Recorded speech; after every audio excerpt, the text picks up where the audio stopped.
Welcome back to Body Talk with Becks. This week I had the pleasure of speaking with Kirsteen Lupton. She's from Scotland and was born with bladder exstrophy, just like me. So let's just jump right on into this interview.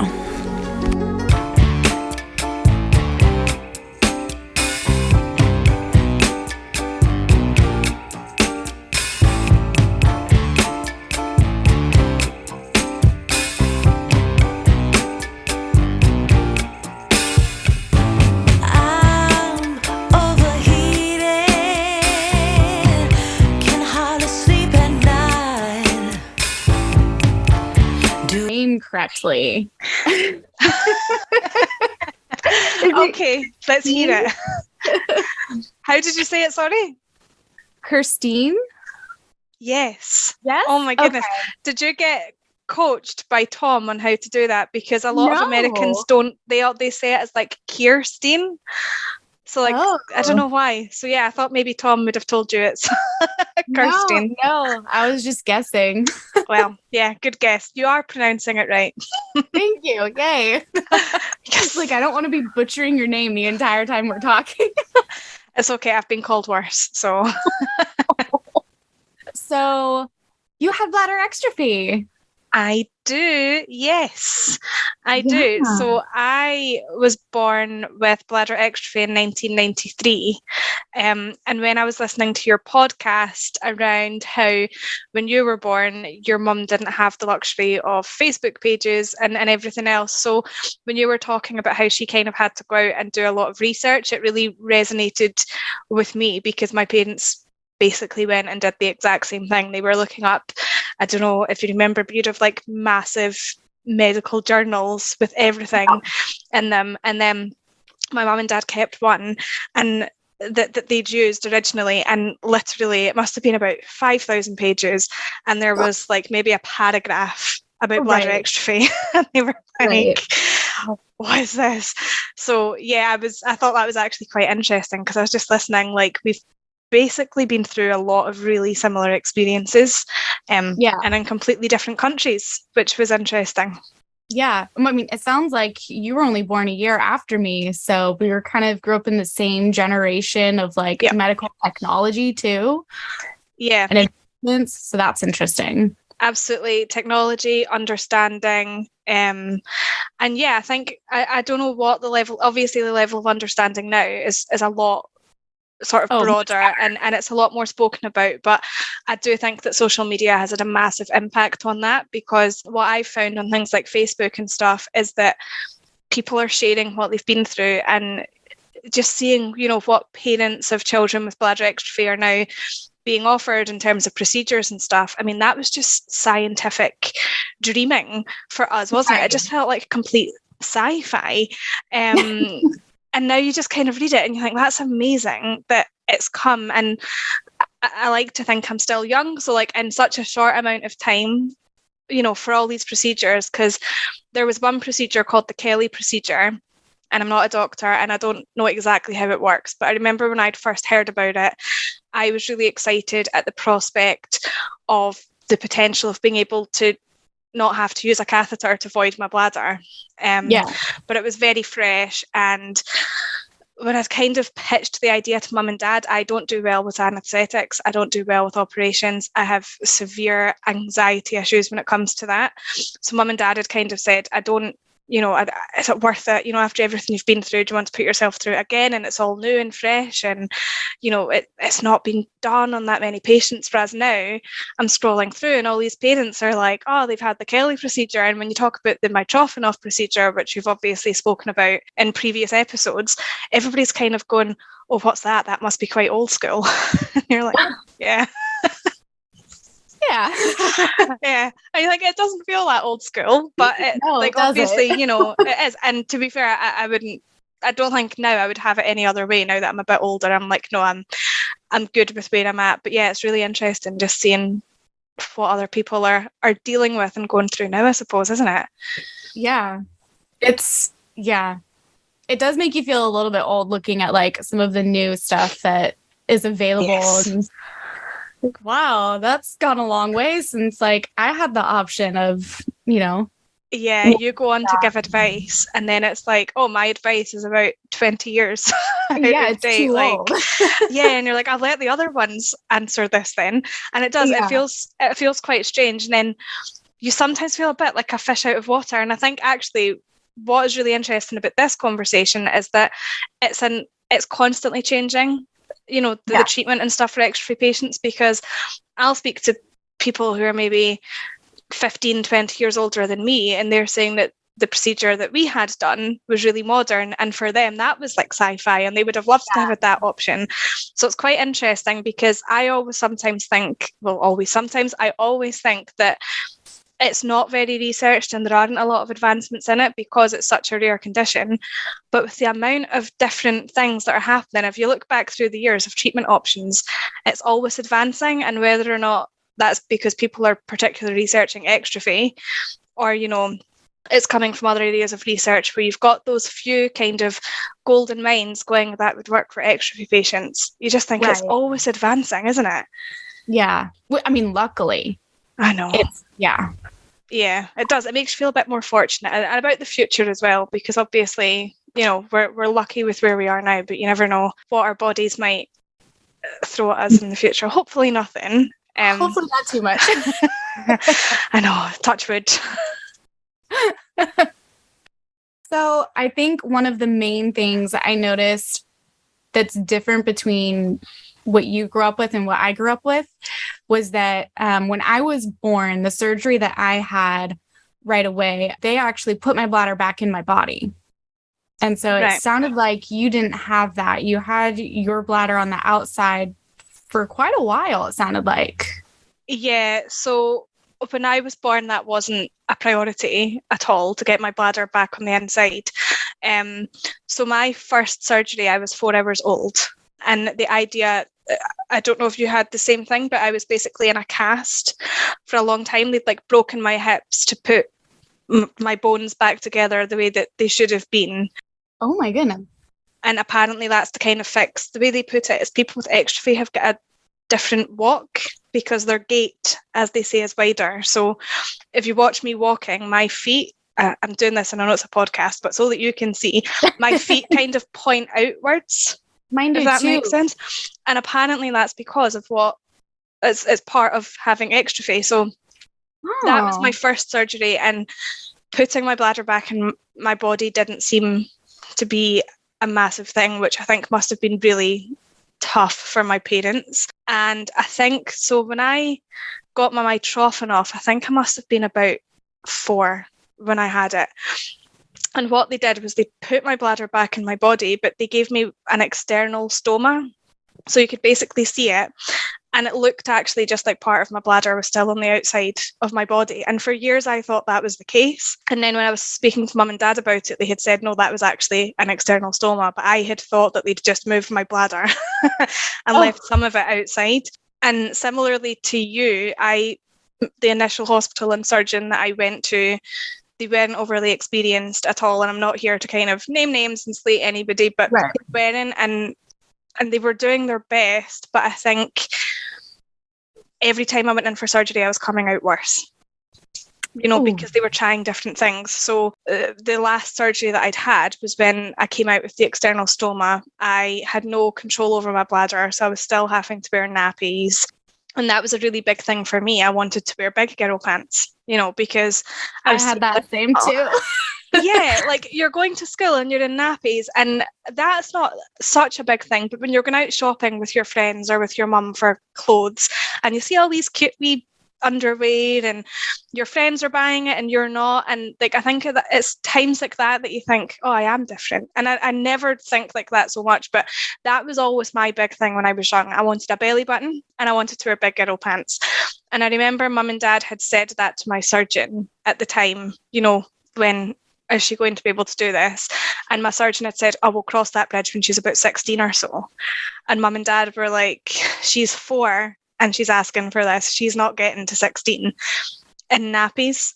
But, you know, it was very much a case of delay. And if I think of something else that we can try, we'll put her back in the operating table and then we'll see how it goes. And it just felt like every time it was just getting worse. So, well, it's a no wonder you developed anxiety around surgery when that was your experience with it. Yeah, and I think that's the thing, because if it was a case of, if I was, every time I was going in, if mum and dad were able to say, when you come out you'll be better and you won't have a bad tummy anymore and you won't see your bladder, like small things like that, I think would have made a huge impact. But obviously, yeah, every time I was coming in for surgery, I was coming out feeling more unwell, horrible long hospital stays. Similar to you, my surgeon wasn't very friendly. His answers weren't supportive. I'd be saying to him, "How long do I have to be in here?" And his response would be, "How long is a piece of string?" You can't. What? Yeah, and it was very much like that. And when he came in, it was all there was like a tension. It felt like he was this like God kind of creature, and he didn't have that approachability that my surgeon that did all my amazing surgery on me ended up having. But it was that way, like you'd feel uncomfortable asking any questions, and then when you did, it would be, "How long is a piece of string?" And he'd never really acknowledge me either. He'd always speak to my parents. He'd come in, and I was the patient. We don't address the patient, we address the parents. But I have a lot of questions as well, and you'll know that from your experiences. Your parents have the medical questions that probably need answered, but as a patient and as a child, you want to know, what's your life going to be like? When can you go back out and play with your friends? When are you going to be out of nappies? And I never really had that option to ask him those things, and I think that's where I really struggled. So yeah, anaesthetic and surgery is just properly anxiety inducing for me now. Yeah, I can see which why. is tough. Yeah. Did you have like an open line of communication with your parents then regarding everything? Like, were they open to answering your questions to the best of their ability? Yeah, kind of. So I always grew up knowing that I had bladder exstrophy, and I can't remember when it really clicked for me that I was like, "Oh, that was weird that I was born with my bladder outside my body." But I always knew I was different. I always knew I had to be careful with my stomach. I have 2 older brothers who also were told, you can't play rough and tumble with Kirsteen the way that you would with yourselves.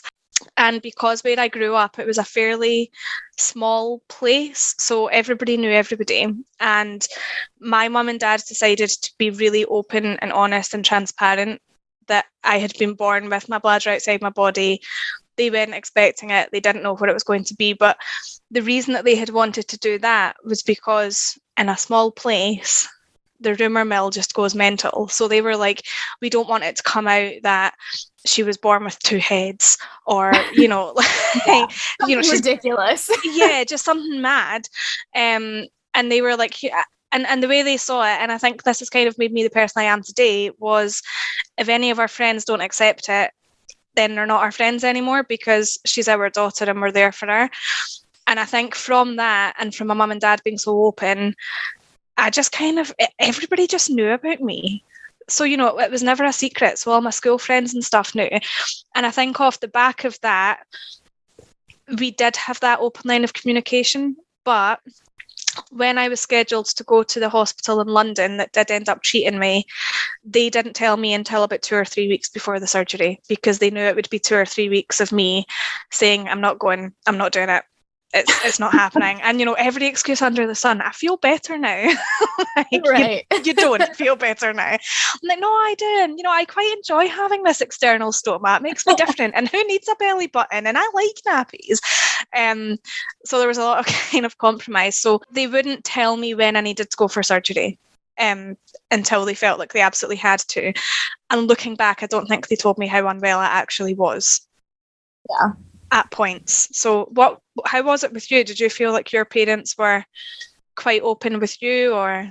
Yeah, she was really open. I mean, I think definitely like the language around it, grew more mature the older I got, and I could ask her questions like in hindsight of like, how is this actually compared to how I thought it was? And she's always been honest about answering it. But she was always good about like, if I had questions that I wanted to ask the doctor, she would, have me write out a list of questions ahead of time and things like that.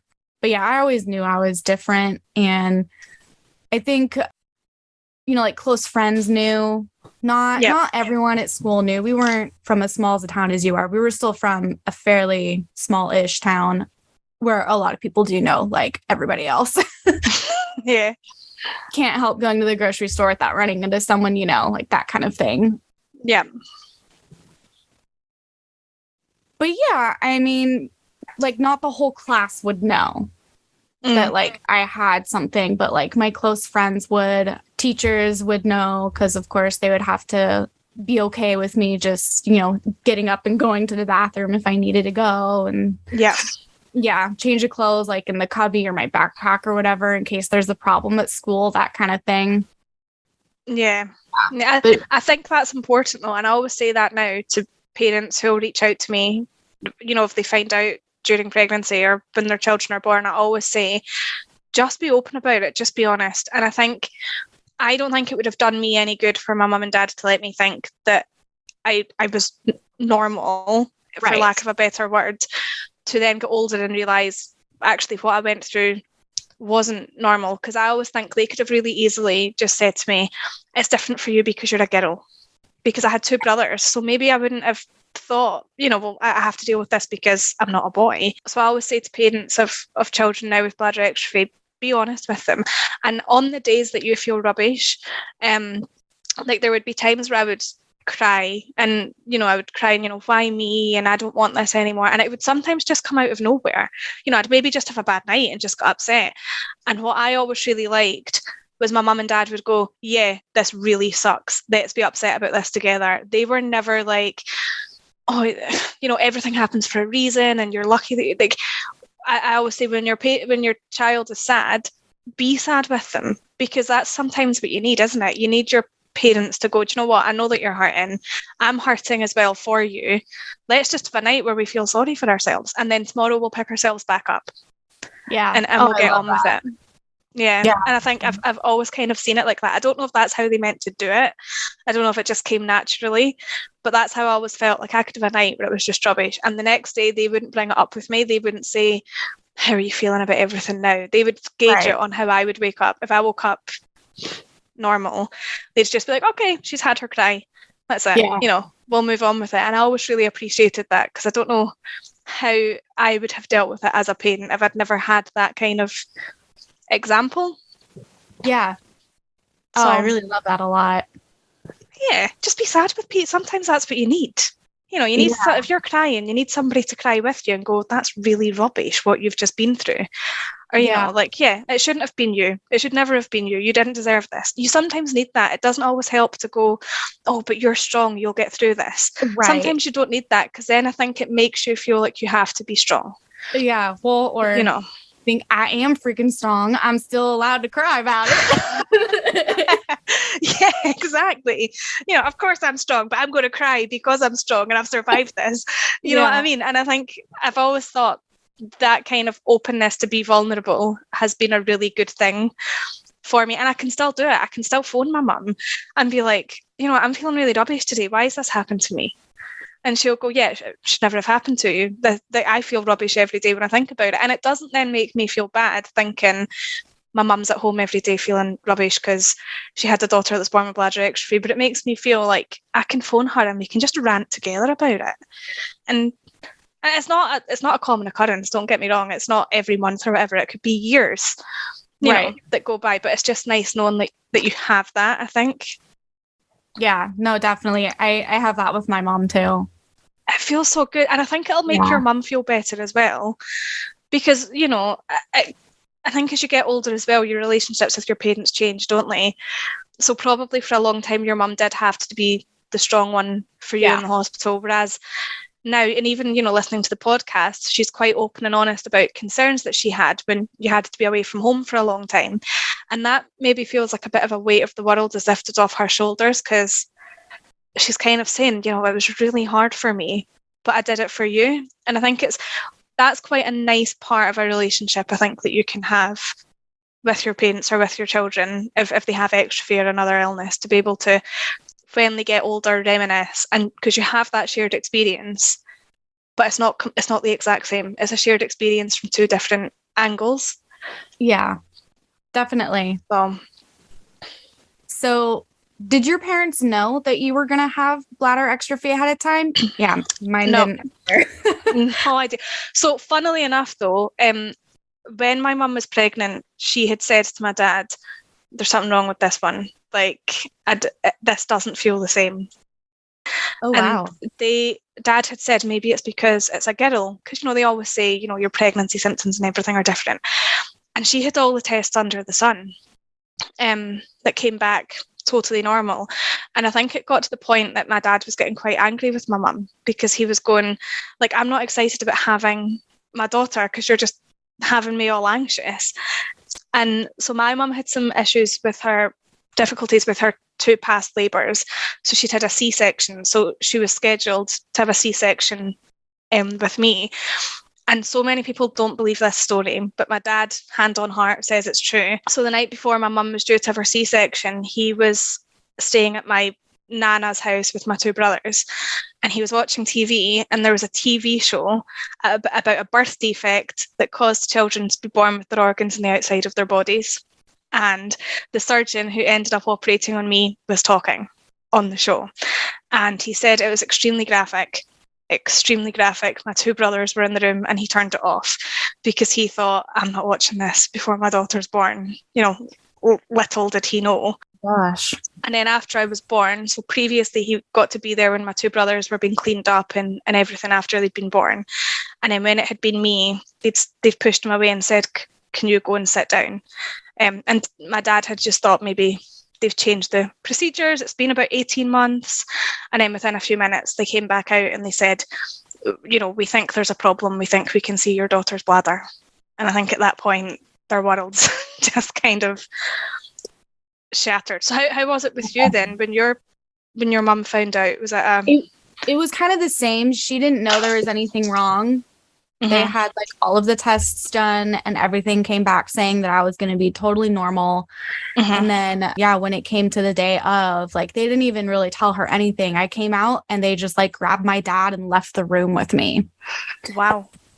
Yeah. So my mom was just kind of sitting there in the room with my grandma and her sister being like, what's happening? And how did they tell your mum and dad in the end? Do your parents remember how they kind of found out from the medical professionals? I don't really know how they told my mom. She said she was just so out of it from everything.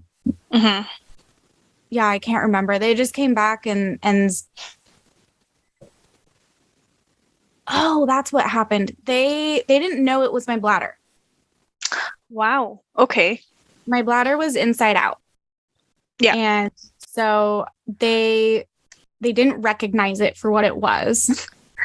Right. And okay. So, a nurse like opened a door and she could see into the other room for a second. And like my dad and the doctor were standing there with like a textbook open and like flipping through it, trying to figure out what was wrong. And that's when she was like, oh, something's wrong with my child.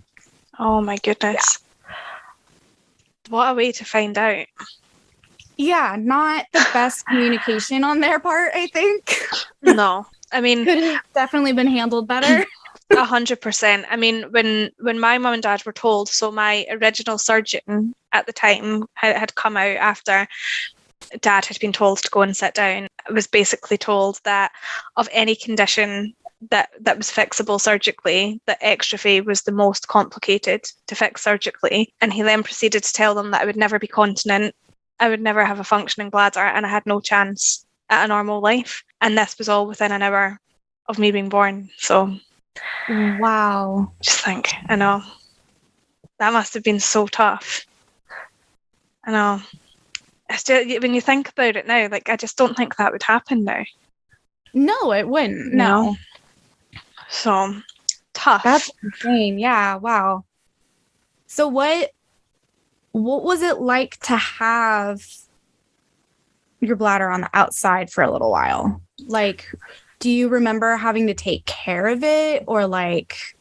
Yeah. So basically, because it was on the outside, it was constantly kind of like seeping, for risk of being quite graphic. So mum and dad had those gauze sort of squares, you know, with the KY jelly, and they always needed to have that over my bladder just to keep it moisturized and also to protect the the skin around it. And I don't know if it's one of those things that I've just dreamt it and I think it happened, or if it did happen, but I remember so vividly at one point thinking that's my bladder and touching it and it being really sore.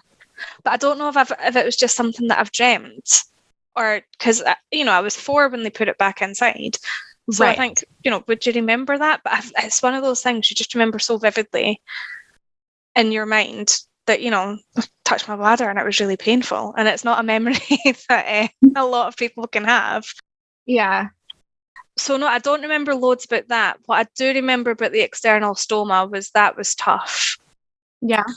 Because you had to be obviously really, really, really careful with it. And similarly, you kind of had to have gauze over it to protect the skin around it. And I've got quite naturally sensitive skin anyway. So I hated that. I hated having the stoma. And I think the reason for that was because not even mum and dad knew if it was going to be any better from that. And I do remember thinking, I can't live with this because, you look, it's not a problem to look different, but you're conscious that you do. Right. And I think I struggled a lot with that. Yeah. Were you weren't ever teased or anything like that?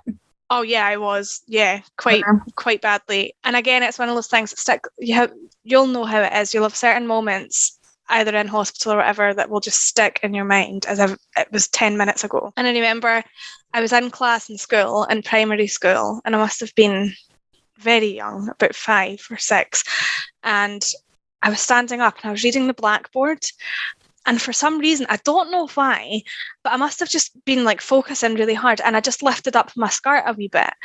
And somebody had went, "Is Kirsteen wearing nappies?" And then everybody turned around and they were like, "Oh my God, why are you wearing nappies?" And then there was obviously quite a few nasty comments. And there was a couple of kids in school that my mum and dad actually had to go in and say, "We don't want them to be near Kirsteen when she comes back from the hospital," because one of them actually actively kicked me in the stomach after being told not to kick. After being told you need to watch her stomach, one of them actively kicked me in the stomach. So mum was like, "She's just been through major surgery in London. When she comes back to the school, we don't want them to be near her." So yeah, horrible. What about you? How was it in school? Wow, for you? Not as bad as that. I'll say that. Yeah, not as bad as that. I mean, I didn't have anything external like that. Mm-hmm. Yeah. I mean, I wasn't allowed to wear pants for a long time. I could only wear skirts for easy access and stuff. But, and I got made fun of that for a lot. Just more of the general, boys teasing girls because they can see up their skirts and stuff. But, a lot of that because it was all I could wear.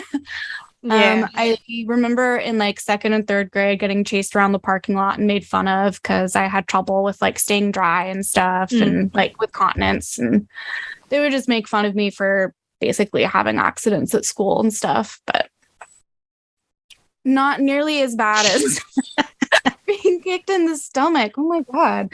Yeah. I mean, that was a really extreme example. Unfortunately, it did only happen once, but I think at that point, mum and dad had said she's been through so much surgery to get where she is now that a blow to the stomach could just totally set her back, and we can't go through it again. I couldn't go through it again.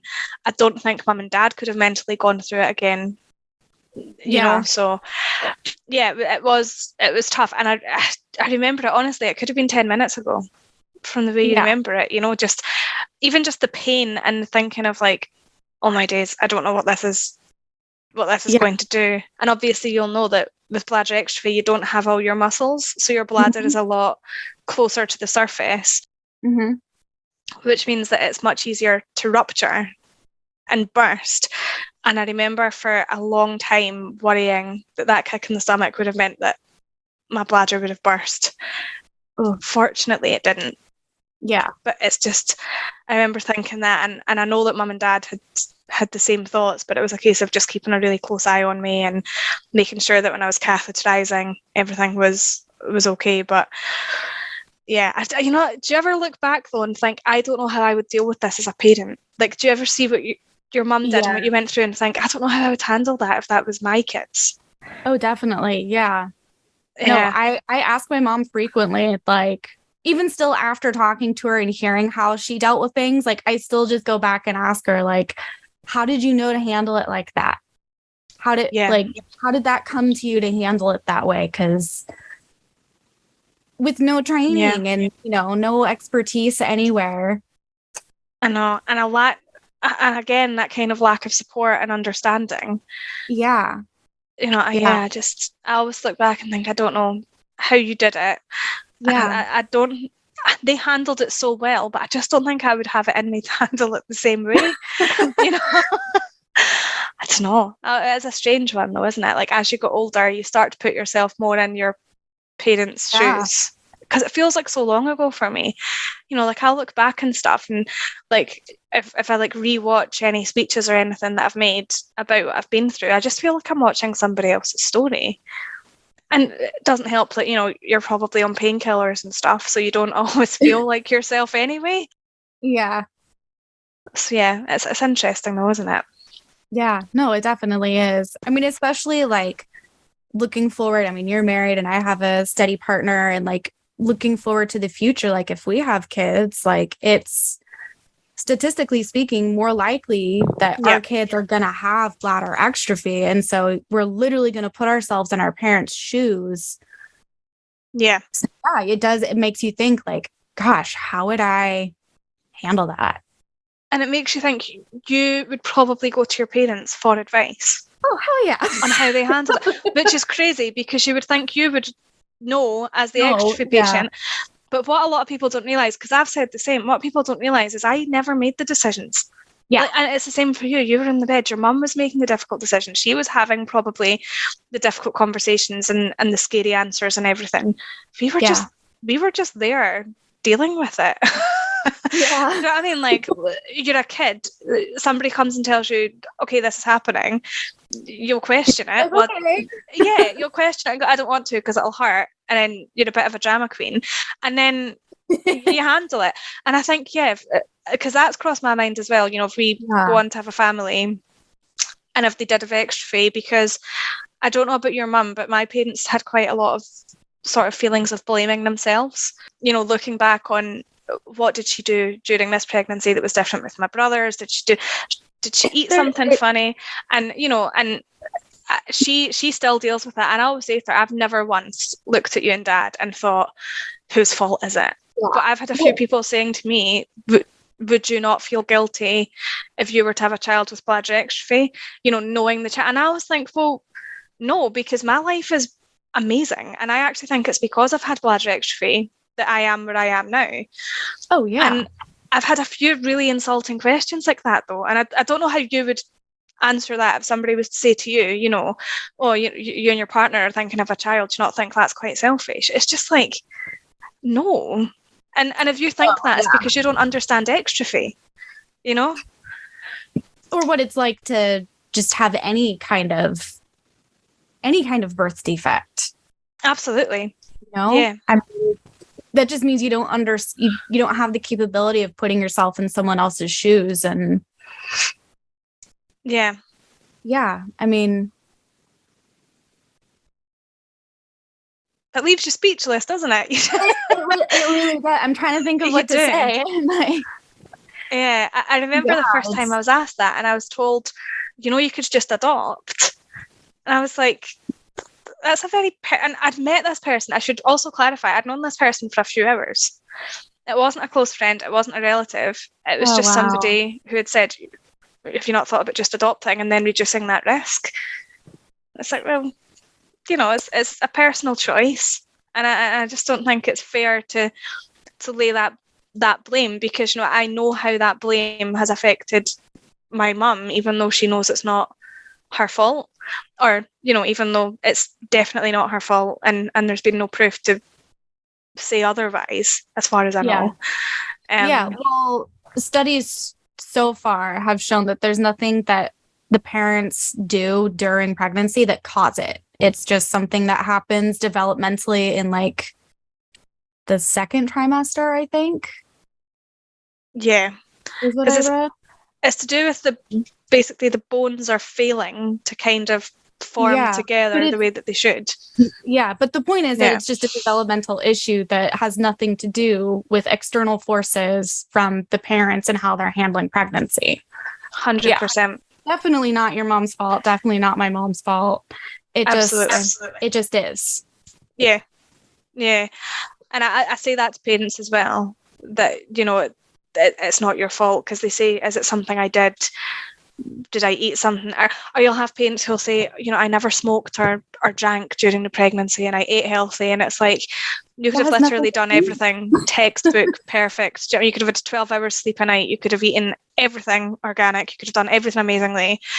It wouldn't have changed whether or not your kid was born with exstrophy. So yeah, that was always, and I think that's kind of the biggest thing for my mum still, is she probably still lies awake at night and thinks, you know, what did I do? Which is a shame. So yeah, it's, you know, for us, it's that way of, if we have kids, that there's a higher chance, but again, it wouldn't be our fault. It's not our fault we were born with bladder exstrophy, is it? So if we choose to have a kid, it's not our fault if they get it as well. Yeah, there's a higher chance, but that's the case with so many things. Oh, yeah.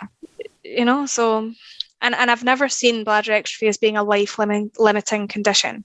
I don't know about you, but I've never felt held back, you know, to a huge extent. Obviously, there's some things that you wish you could do when you were younger that maybe you couldn't, but I've never felt like if I had a kid that had bladder exstrophy, I'd feel like they weren't going to get to experience all the amazing things that life has to offer. I sometimes think you've got more options. You know, you meet more people.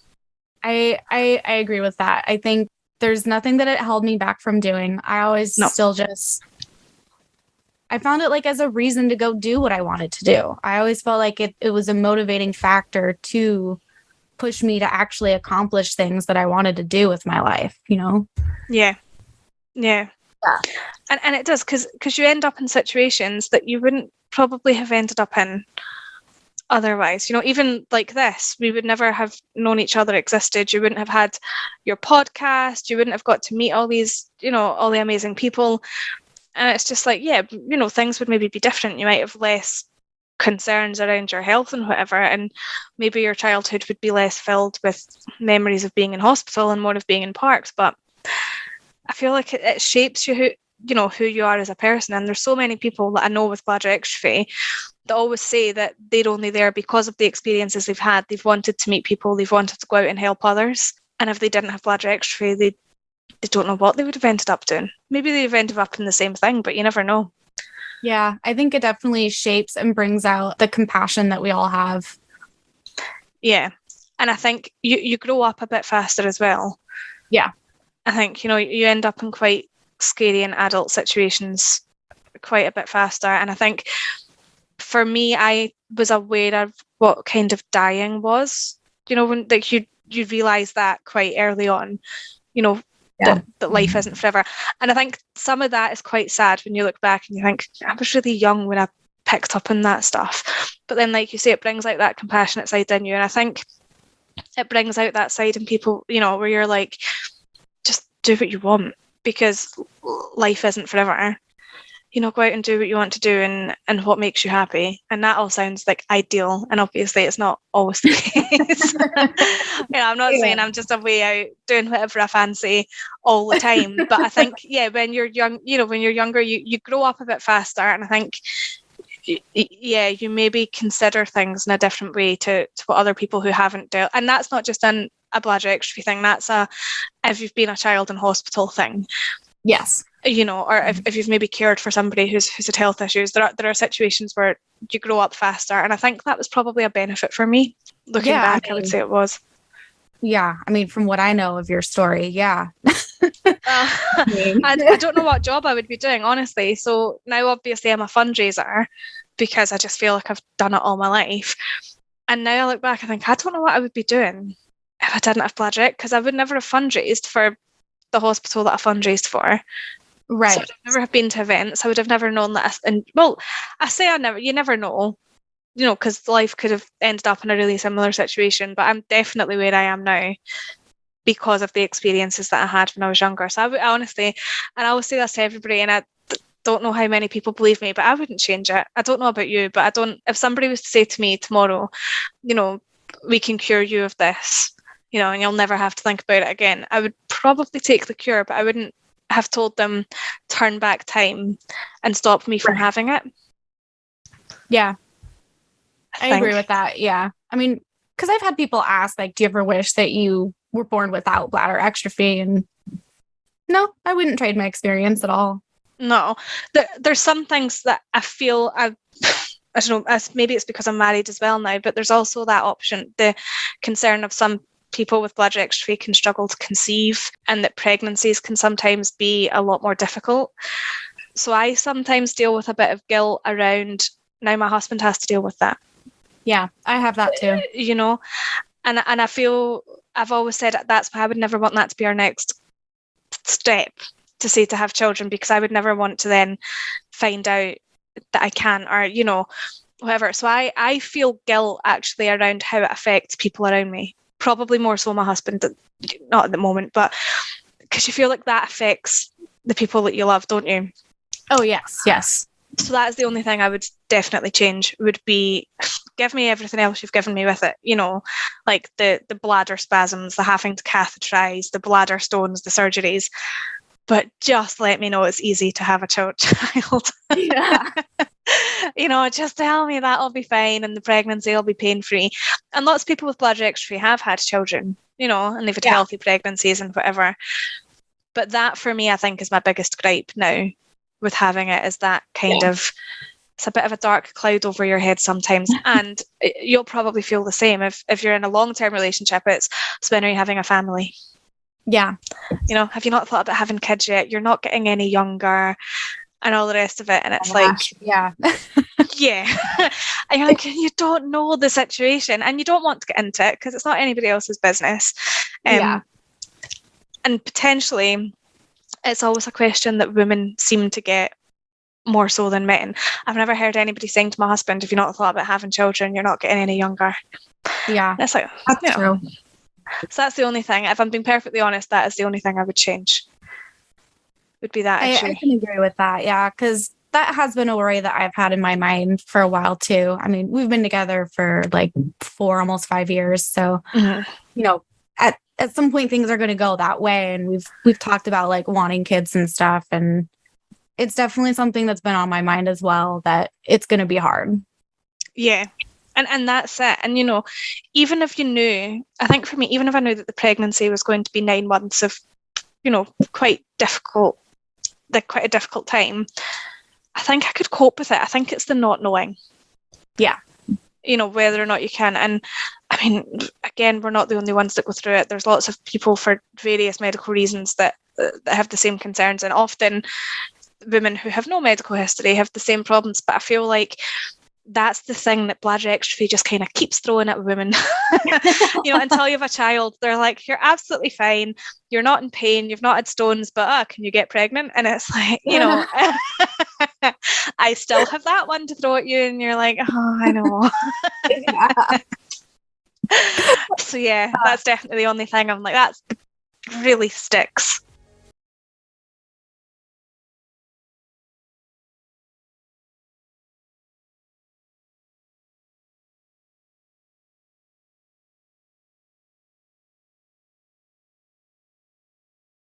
Episode of Body Talk with Becks.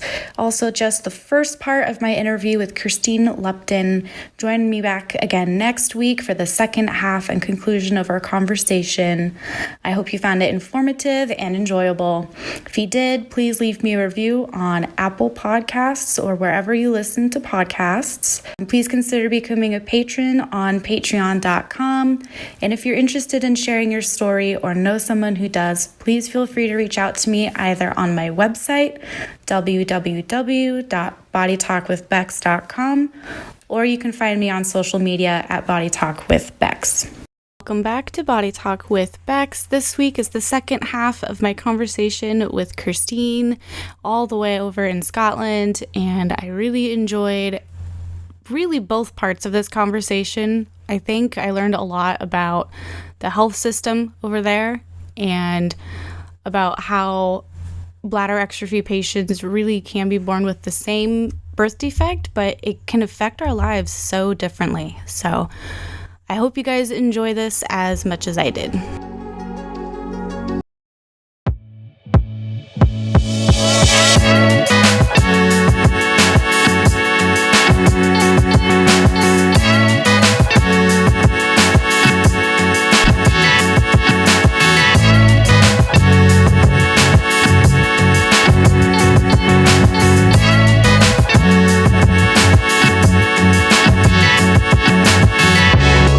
Have really bladder stones or spasms. I only had bladder spasms like after surgeries and stuff. Oh wow. So you've mentioned them a couple times now. I assume they were more common for you? Yeah. So even still, I'll really randomly get a bladder spasm. So I don't know how it is with you, but my parents were initially told that I'll never have any feeling in my bladder at all. And then the first time I had a full bladder, I remember I was in so much pain and I was like crippled over, and they were like, what's wrong? What can we do for you? And I think I'd eventually said, like, should I try and empty my bladder? And I was in the hospital at the time. I think I was an outpatient.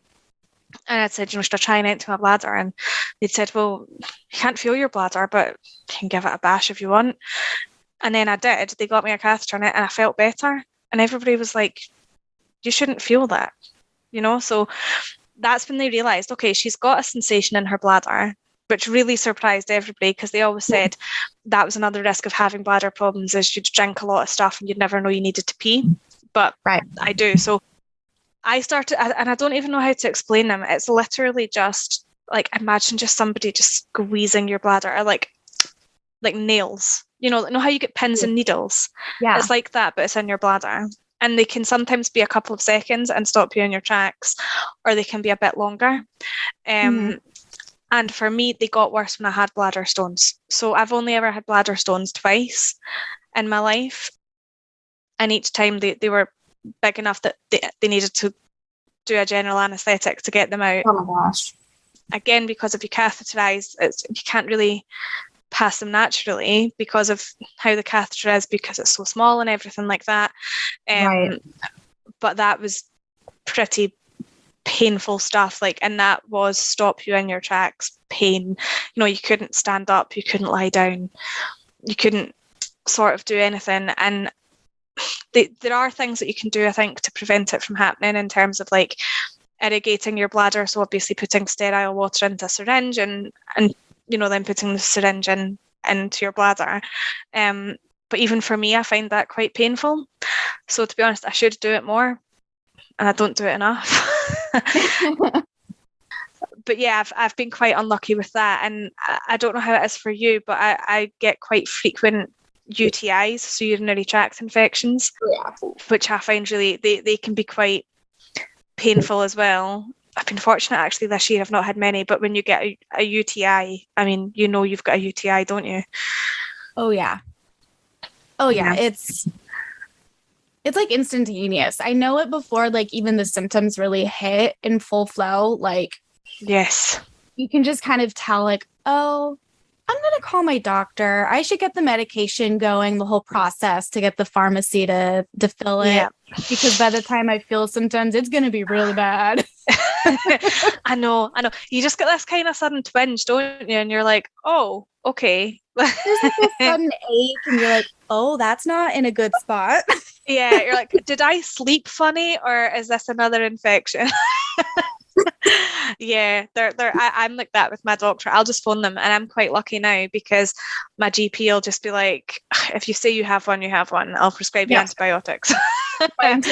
Yeah, it's not a case of, bring in a sample and we'll test it. It's just, if you say you have one, you have one. Yeah.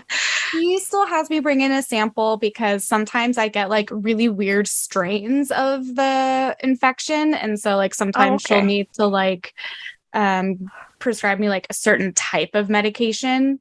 So she still has me bring in a sample, but she usually gets me started on something at least. And then that way, when she has time to actually culture it, if she has to change it, at least I've already gotten on something. And yeah, so if it's not making a huge difference. Yeah.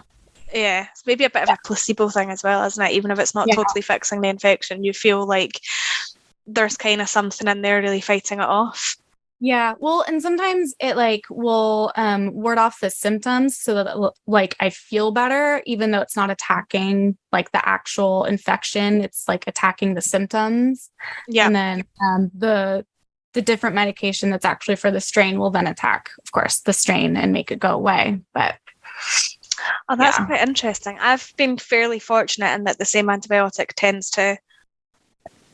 tends to work. I've had so many different strains of infection. It's ridiculous. I've had so many different kinds of medications. There was one, I was having UTIs so regularly that my body built up a defense against it, and we like can't even use it anymore. Oh my goodness. Oh no. Yeah. That was when I was 11. Was it just because you were always on the same one that your body was just like... Yeah, nah. I think it was Zipro, I think. I don't think I've heard of that one, actually. Yeah, I had reoccurring UTIs every 2 weeks for an entire year when I was 11. And so, my days. Yeah, I would be like on medication for a week, and then I'd feel better and I'd run out of pills. And then within like 3 days, I would start feeling symptoms again. And so then I'd go back on the medication, and it was just that loop over and over again for like a whole year. And then my body built up, when you're on medication that long, the strain built up a defense against it. Yeah. So then we had to switch it up and try to figure out what would actually work. And my God. That must have been quite scary as well, though, thinking, are you ever going to actually shift the infection? Yeah. I mean, I think I was so young at the time, I didn't really realize like how bad it was. I was just like, oh, I feel crappy again. And like, I got really good at spotting like when I was getting sick again. And like my mom learned like what parts of my body to press to see if it was in the kidney or if it was like in my bladder this time. And okay. She kind of like learned to ask certain questions like, does it feel like sparklers? Does it feel like a dull ache? Like, wow. Oh my goodness. They just become medical professionals themselves, don't they, parents? we do. It is funny that. But yeah, I remember when I was younger, I was put on a regular, I think it was like a nightly dose of trimethoprim. And I think it was a very light one, antibiotic, but I think it was more to try and prevent UTIs from coming. But then I think something similar happened, which was because I'd had it for so long. I don't think my body had built a resistance up to it, but I think my new surgeon had basically said, listen, she's been on this for years. If she has an infection, trimethoprim's not going to touch it. Yeah. So they did stop that. So if they ever try to prescribe me that now, I'm like, I might not have that might just not touch the kind of the sides of it, so I have to ask for different ones. But you might be the same, but when they tell you you're getting a specific antibiotic and you have bad side effects and you think, oh no, not this one. And for me, it's always the antibiotic that gives me the worst side effects that they give me. And I just think, oh, what's worse? The side effects of the antibiotic are just like this infection run its course. And obviously you can't do that with an infection, but you do hear the antibiotic you're getting and your heart can sometimes sink a bit. You're like, oh, yeah, that one. Definitely. I had one, my doctor had to prescribe me a medication. So I had a UTI like 6 years ago where my body basically built its own strain of UTI. Wow. And because she didn't know like what it was after studying it. And like the specialist I had been seeing, I put air quotes on that because she sucked. So I don't really know how much of a specialist she really was, but right. Okay. I hear you. But she kept prescribing me the same medication over and over and over again for the infection, but she never actually looked at my culture to see what the strain was. So she didn't even know if it would work. But she was having me come in and leave samples And it's like, so why aren't you looking at them? Why are you prescribing me the wrong medication? And it was an ongoing thing for like 3 or 4 weeks where I would finish the medication for 4 days, the 5 days and whatever. And then I'd call and be like, yeah, I still have an infection. She'd be like, okay, we'll come in and bring a sample. And so I would come in and bring a sample, and she'd prescribe the same medication. And I tried calling like several times and being like, so that medication didn't work. Why are we prescribing the same one? And I eventually called my general physician and explained what was happening. And she was like, all right, well, I'll get the test results from them for the culture. So basically, she made the culture actually happen. Wow. And she the strain and was like, I've never seen this before, but I think this really old medication from like the 80s will work on it. So, my goodness. Yeah. And then I had to wait 3 days for the pharmacy to fill it because they had to special order it from someplace. And it had some pretty gnarly side effects. Oh no. It knocked me on my butt. Did it just make you feel nauseous and tired and gross? It gave me crazy diarrhea for days. Oh my goodness. Not a fun medication to be on, but it kicked the infection. That's what you need. Yeah. Like I would rather go through like 3 days of not feeling good and have the infection kicked than have like 3 weeks of back and forth. Yeah. And I think that's the thing as well, though, when you're younger, is learning that actually take this medicine, which is an antibiotic, it'll make you feel really bad for a couple of days, but then you'll be fine. Whereas if you let an infection linger, then one, the damage that it'll cause, or that it could cause, and two, you'll be sick for longer. And it took me a lot longer than it should have to realise that. That actually, I'll take the antibiotics and I'll suck it up for a couple of days.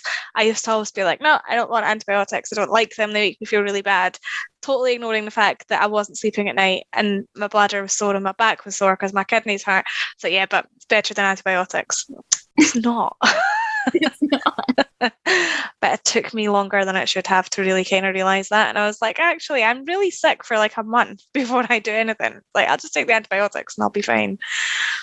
But UTIs are a bit of a challenge. And the annoying thing is they are hard to avoid, especially, if you self-catheterize, they can be quite challenging. But actually in the UK, so you can phone your GP and you don't pay for prescriptions or anything in Scotland because it's under the NHS, so the GP will just prescribe you your antibiotic free of charge. But I had it like during a bank holiday, so I think everywhere was shut for a few days, and I remember I'd said to my husband, I was like, this one's going to be bad, I need to order antibiotics. So the pharmacy can prescribe them here as well, so you can phone a pharmacist and you can tell them your symptoms and they can generally prescribe them. So phone my pharmacist, and they had said, they'd said, are you seeing blood in your pee? And I'd said, well, I self-catheterize, so sometimes you can if your stoma's been a bit irritated and things. I went, so I've not. I went, but if I do, that's not necessarily signs of an infection. And they went, if you self-catheterize, we can't prescribe you antibiotics. And I was like, but surely, like, I'm the highest risk of having a UTI. And they went, you need to speak to your GP. And I was like, but they're closed and I'm in pain. Oh, we can't prescribe you. So I thought, that's fine, I'll try another pharmacy. So I went to which was a bit cheeky, I won't lie. But so I went to another pharmacy and I was like, I'm not going to say that I self-catheterize. They'd said, why do you think you have a UTI? And I went, I've got pain in my lower back and my bladder hurts. And they said, well, if you're displaying symptoms, you need to go to your GP. And I was like, but why would I come for antibiotics if I wasn't displaying symptoms of a UTI? Like, what? And I just thought, this is infuriating. So I remember there was a couple of days of like intense waiting for I can't even remember why they were shut, but it was a couple of days of intense waiting of being like, I just want antibiotics. I'm being so dumbfounded by the fact that if you self-catheterize, it can't be prescribed for you. I just remember thinking, really? Yeah. I remember thinking, that's crazy. I mean, normally, like, our pharmacies and stuff are brilliant, but I remember when I came off the phone and had to tell that to my husband, he was like, are you sure that's what they said? Yeah, unfortunately. So yeah, that was a bit of a funny one / a massive frustration for me, because you think, who made that rule? The highest risk, let's not let them easily access the antibiotics. Like, really? I don't know. There'll be a reason for it somewhere, but I was too sore and annoyed to ask for it. I was like, okay, bye, and then hung up. Well, maybe that's something we can look into changing. Exactly. Yeah, we'll start a petition. We'll campaign for it in the UK. I'll sign it. Thank you very much. I have my first signature. Get it on social media. I'm sure I'll find somebody else. Maybe I was just really unlucky. You just had someone who was not wanting to do their job that day. I don't know. I know. I was like late on a Friday evening. They were probably like, no, that's a lot of paperwork. Yeah. They were probably like, we're so close to being out of here. Friday night drinks. Yeah. What time will she even come and pick it up? Right. I live round the corner. I'll be there in a minute if you just give me a prescription. So I was like, I'm not trying to just get drugs or something. Like, antibiotics. It's not anything. You can't make anything out of that. Yeah, exactly. Like, what am I going to be doing? Selling like some weird UTI antibiotic? I was just about to say, who would want to buy that? And then I realized others self-catheterizing. Well, I was going to say other people who self-catheterize are desperate for antibiotics. Just to side note that we do not recommend anybody to consider that. But yeah, I do remember being like, this is ridiculous, and then having to wait a few days to get them. So strange though, isn't it? Highest risk. Yeah, that is most difficult.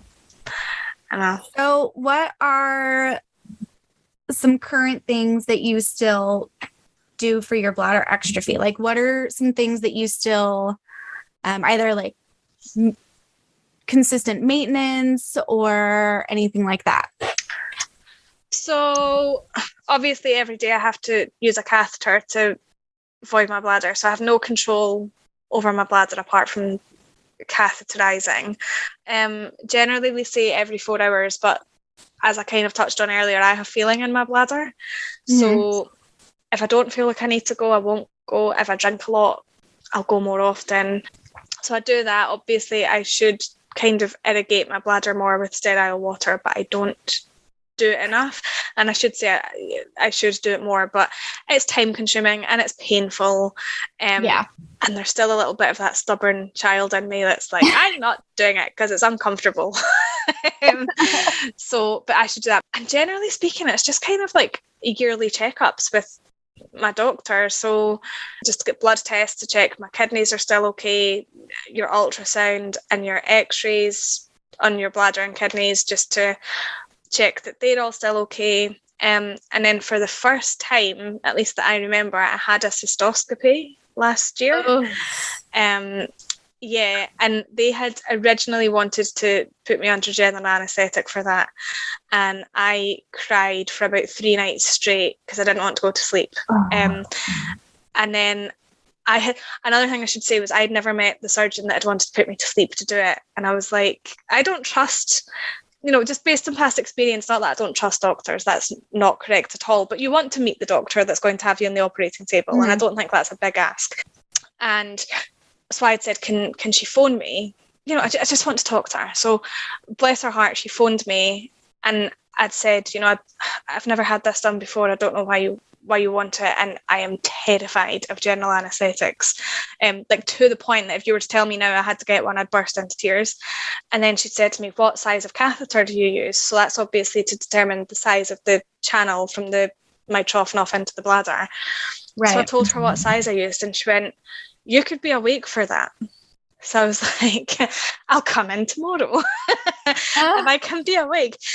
And it was all fine. So I went in and I had that done, and it's to be a yearly thing. But I remember walking in, because it's still in an operating room, and I remember walking in and thinking, maybe I should have gone to sleep for this. It's like, this is scary. So for your cystoscopy, they went through the metrophenol. Yes. Yeah. So lucky. Do they not do it that way for you? Well, no. So I actually had my metrophenol removed when I was 18. Oh, okay. Yeah. So they shove a tube up where you normally would go pee from. Oh my goodness. But I have like a crap ton of scar tissue from, of course, multiple surgeries and everything like that. And so it's super painful and it is not a fun experience. So general anesthetic, yes, please, for that. Yeah, I think, oh my goodness. They just wanted to put, last time they tried to do one, they just put some numbing cream on it and that's it. And then, my goodness. Of course, because our bodies are so different, like the channel is at a different angle than the doctor was used to. And so she messed up. Not messed up, but she didn't know. So she stuck the tube in and it didn't work. And she pulled it back out and had to start over like 2 times. But at a certain point, she also like scraped all of the numbing agent off. And so it wasn't doing anything anymore. And it's so painful. Oh my goodness. Yeah. Oh no. Yeah. I mean, I'd probably... through the Mitrofanoff, hell yes. I mean, yeah. And you know what? It was fine. It was a bit uncomfortable, but it was uncomfortable because they were like turning the camera and doing whatever they need to do. But I will say that for the doctors and nurses that were in the room, like they absolutely smashed it. They kept my mind off it completely. They were like, do you want to talk about it or do you want to talk about something else? Because we can talk about what we're seeing on the camera or we can talk about something completely different. And I'm normally like, I was just like, yeah, talk me through it. What are you seeing? What are you looking for? But the way they did it, they were just so good at not making it feel like a medical procedure that I was really grateful actually for them. And, you know, I get anxious around new doctors just based on past experiences and whatever, but they were like amazing. So when I came out, I felt okay, but they do a bit of a local anesthetic cream on the camera. And I remember thinking, I don't know why, I think that's been a bit daft, but when they said local anesthetic, I thought they just meant they would numb me from like the waist down and I wouldn't feel it. Right. So into the room, I was like, I've not had my local anesthetic. And like the nurse was clearly trying not to laugh. And she was like, oh, you know, well, we just put that on the camera. And I was like, oops. Oh. And I walked in and I was like, I should have definitely been asleep for this. But it was fine. So that's the maintenance for me. It really doesn't affect my life at all. And I know I'm fortunate because I know that there are a few people who have different things. But what about you? What kind of maintenance are you having to do? Kind of similar to you. I do blood work every year, sometimes twice a year to check kidneys. And I was diagnosed with stage 1 kidney disease 6 years ago. So we kind of just monitor that to see how it's going. I started working with a nutritionist this last year to make sure I'm eating foods that are good for my kidneys and avoiding things that are damaging to kind of like help with that. Mm-hmm. And I do ultrasounds like I think every other year to check on it. They also check on my kidneys because I had a scar on one of my kidneys from a really bad infection that I had. And so they just check on the health, make sure it's healing properly and that kind of thing. So lots of similar, just maintenance, making sure everything's going to be okay for the future. Nothing's getting worse, that kind of thing. Yeah. Somebody I know actually referred to it as an MOT. And it's so true, isn't it? It's just, I don't know if that's what it's called in America, actually. Oh, what? An MOT? It's like, I feel like I'm opening up your eyes to... So basically every year in the UK, like you have to get your car taken to have its MOT, and it basically just checks everything in the car and makes sure that it's still safe to drive. I don't know if you do that. Do you not have that in America? No? Well, I mean, we used to have to get our smog checked like every so often. No, it's not like that. It's basically just like an annual health check of your car, but it's a legal requirement as well. And I'm sure, it's every year. That's saying cool. This. My husband deals with all of that, so I'm like, but so it's basically just an annual health check to make sure that your car is still fit for purpose. And that's how I see it with Bladder Exstrophy. You've got an annual health check just to make sure that your body is still functioning. Yeah. I try to stay on top of it. I don't know about what your guys' system is there, but the health system I have here, it has like your oh my gosh, I'm blanking out on words right now. I'm sorry. Like your patient portal has like your checklist of stuff that's coming up. So like if you need to have your blood work done every year, it'll pop up with like, oh, you had your blood work done 11 months ago. You should schedule your blood work next month or whatever. Oh, nice. So I usually check that and try to stay on top of it. And my doctor always thinks it's funny when I come in because she's like, nobody else is so on top of like coming in every year, making sure everything's checked. Well, if I don't, something's going to go wrong. Yeah. And it would be typical, like the first time that you think, I'm okay, I'll give this one a miss, then you'll get sick. Oh, that's funny. We don't have anything like that here.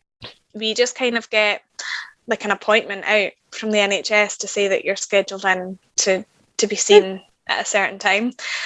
Generally, if you don't hear from them, you can maybe phone up and just check, but it's quite good that way because you're just always on the system. So I think however it works is it gets to a year and they fire you out a letter and they put an appointment in place for you. So I don't know what one would be better, if it's better to be in control and to be able to be like, this is when I need my bloods done.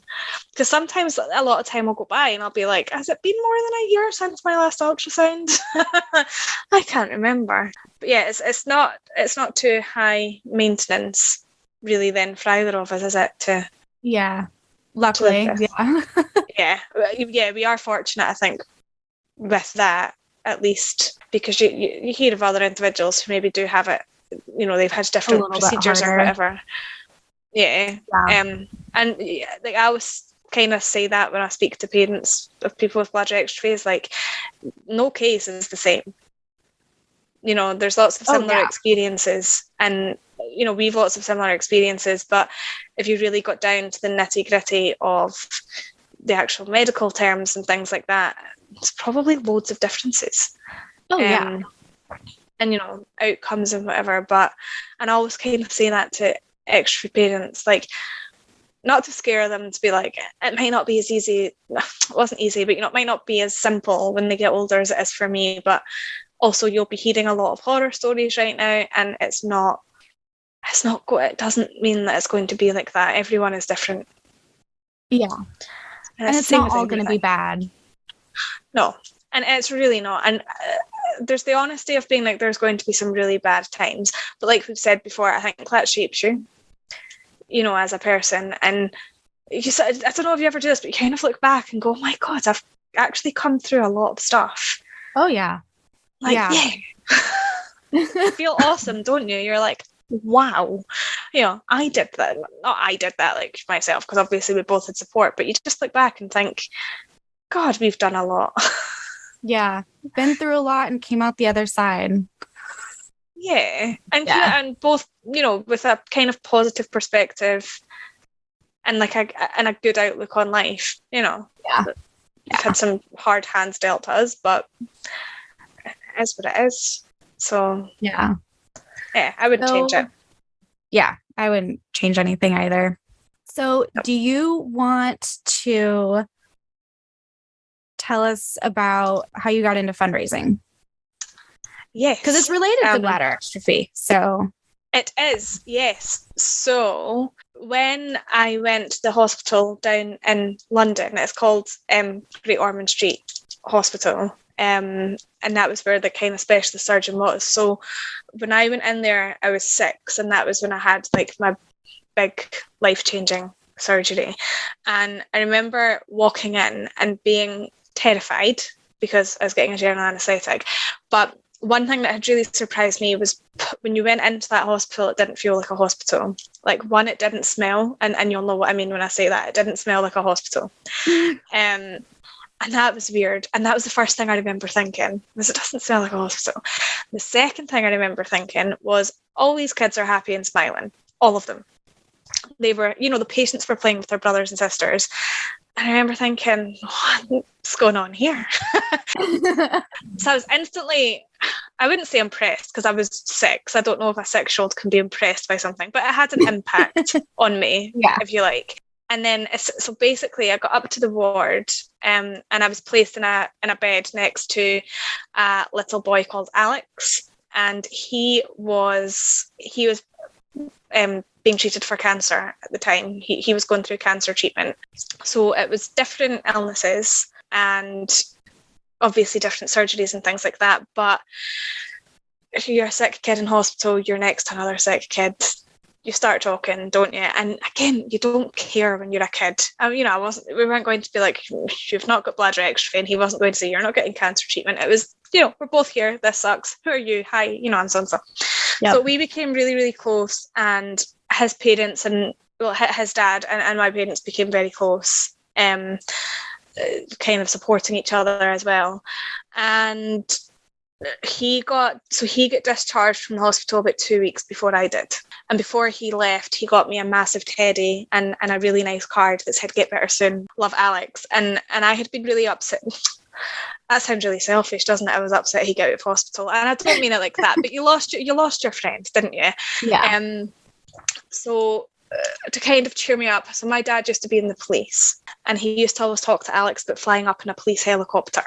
And so to cheer me up, Mum and Dad had arranged for Alex to come to Scotland and to do the police helicopter thing and everything when I get out. So when I got out, I think it was about 2 or 3 days before he was due to come, that we got a call to say that he was dying. And after a long and kind of hard fight with cancer, he passed away in his own home. And I think it was then that I remember, I don't know what it was in me, but I just thought, how come I get better and he didn't? And then there was just something that thought, if I raise money, if I fundraise, maybe another child that wouldn't die, because the hospital would have machines. And I don't know why I thought it. I don't know if when I was in hospital I was hearing of other people making donations, or because you hear about, donations of PlayStations and of games and whatever. So I think it must have come from that. And then that was kind of my drive. I thought, I want to stop other wee boys like Alex passing away, and I want to make sure that the hospital that saved my life, one, knows how grateful I am, and two, gets to continue doing the work that it done and the work that it done for me. And I don't know if you remember, but she used to do, I think, Dancing with the Stars in America, Kat Deely. Oh yeah, I love her. Yes. So she became the patron of the hospital, and at that time she used to present a show called Stars in Their Eyes in the UK, and that was what me and my dad would watch every Saturday night together. So my dad was like, well, why don't you write to the fundraisers at Great Ormond Street and see if tell them that you love Kat Deely and that you were a patient and da-da-da. So wrote them an email, and they came back and they were like, would you be willing to come and talk about your experiences? We've got an event on at the Hard Rock Cafe in London, and Kat Deely is going to be there. So I was like, anything to meet Kat Deely. And I'd never spoken publicly in my life before, especially, I think when you're young, you don't realise it's such a personal thing anyway, but I'd never spoken publicly or that publicly about being in hospital and stuff like that. But I thought, you know what? I'll try it. If it's a flop, it's a flop, but I'll get over it. So then did that, absolutely loved it, and for some reason they really liked me and the story that I shared.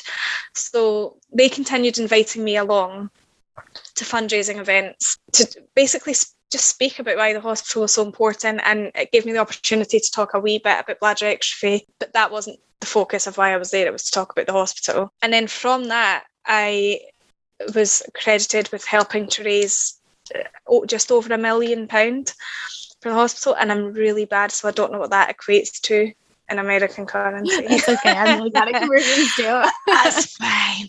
So I then won an award called the Pride of Britain Award, which is an annual television award show which basically celebrates non-celebrities who have maybe overcome adversity and gone on to do a bit of greater good for people. So the fundraisers at the charity have nominated me for that, which I won back in 2006. And just from all of that experience, I realised that I loved events management. So I decided to study it at university. Studied events management for 4 years at university, got the degree.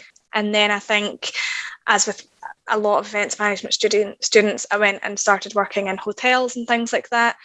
And it's really weird because even after all like my fundraising experiences, I'd never thought of it as a career that I would do. So I was just in hotels, you know, doing weddings and stuff, which is incidentally where I met my husband, in a hotel. And then about 4 years ago, a job came up as an assistant fundraiser at a charity in Scotland. And I was like, give it a bash. Like maybe I would be in with a shot because of my Pride of Britain and stuff. And now 4 years on, I'm still doing it and absolutely loving it. It's an amazing job. But yeah, again, if it wasn't for having bladder exstrophy, I wouldn't have fundraised for Great Ormond Street, and I don't think I'd be a fundraiser now. I don't know what I would be. Yeah. But yeah, so that was kind of my story, and obviously I'll always be a huge supporter of that hospital.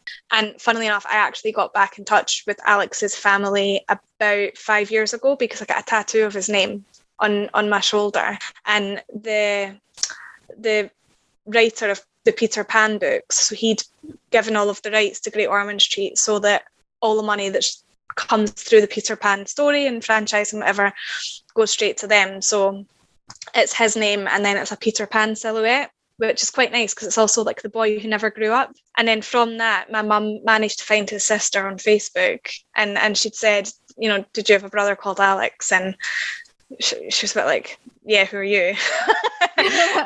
Why? And then my mum had told her, and through that I've managed to get back in touch with Alex's sister and family again, which was really nice because she sent me through like pictures of him and stuff when he was younger and pictures when he wasn't in hospital, which is obviously not the way I remembered him. So it was nice to see him like as a healthy little boy. So yeah. Wow. Oh, I just got goosebumps. I think this is the first time I've spoken about it and not cried. So yay. But yeah, so that's basically how I get into fundraising, talking about what I've been through, getting to talk to amazing people who support charities, and this is the professional fundraiser in me coming out now. But yeah, basically getting to speak to the people that were there that wanted to support the organisation, and they did, and thanks to them, yeah, I got that award, you know, and it is thanks to the people who donated to Great Ormond Street that I got the award, because if I went up and spoke and nobody gave a penny, they'd be thinking, her story's not getting us anything. We're not inviting her back. But no, it was brilliant, and yeah, I just can't imagine doing anything different now. Else. Yeah.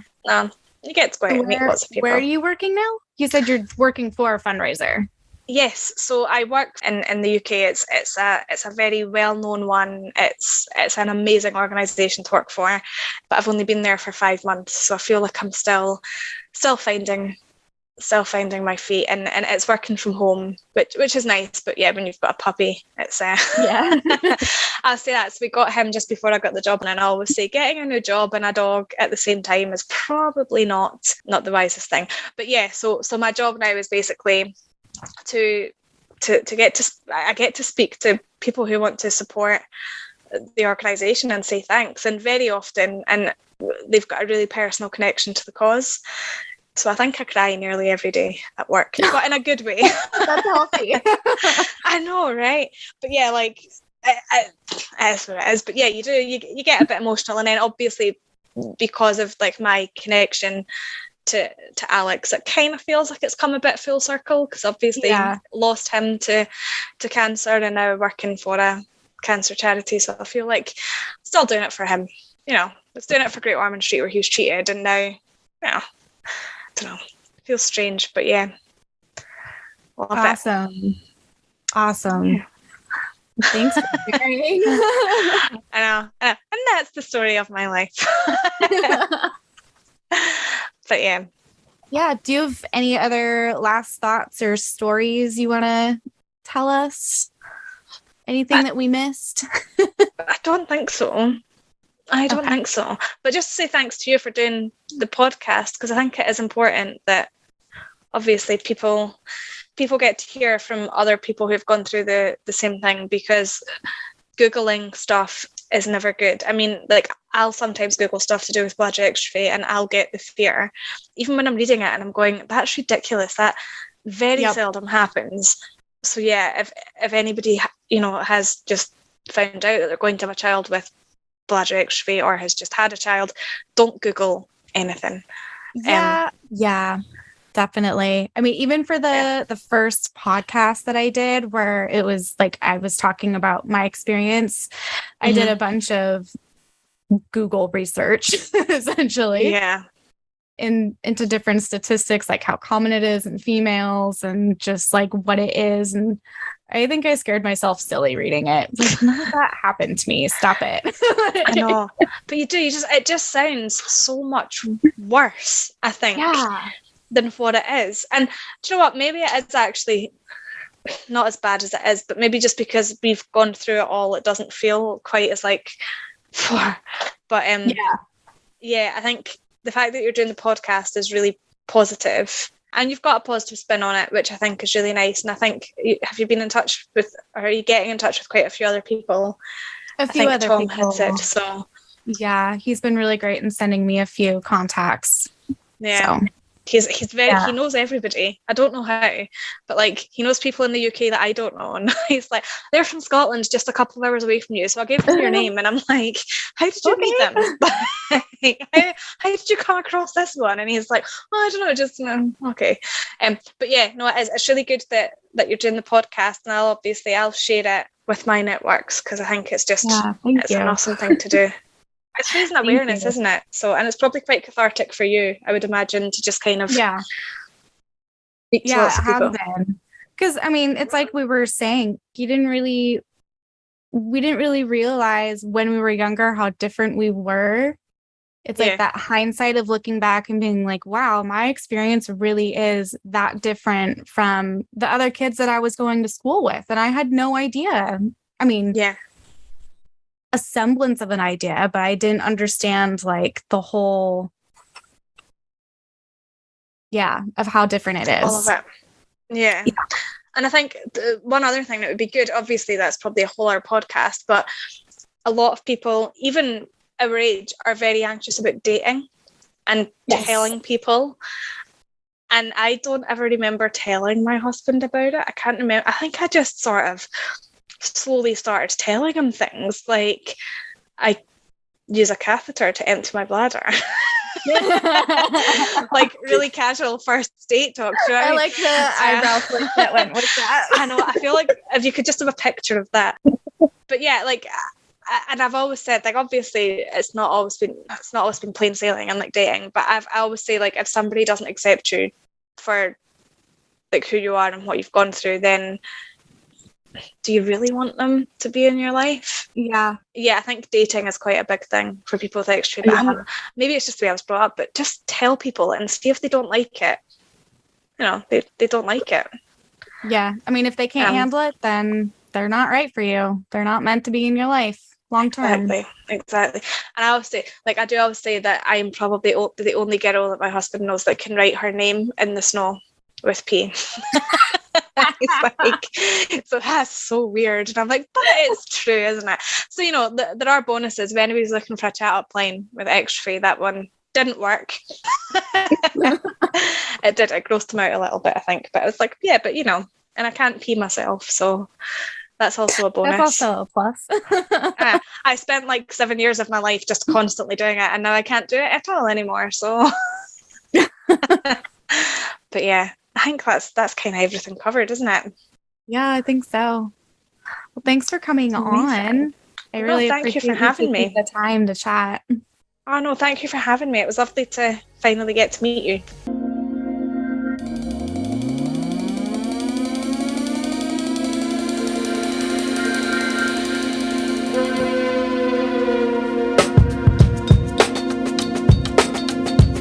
This week's episode of Body Talk with Becks. I hope you found it informative and as enjoyable as I did. It was really a pleasure talking to Kirsteen. If you did enjoy this episode, please leave me a review on Apple Podcasts or wherever you listen to podcasts at. To help me with this podcast, please consider becoming a patron on patreon.com. If you're interested in sharing your story or know someone who is, please feel free to reach out to me either on my website, www.bodytalkwithbecks.com, or you can find me on social media.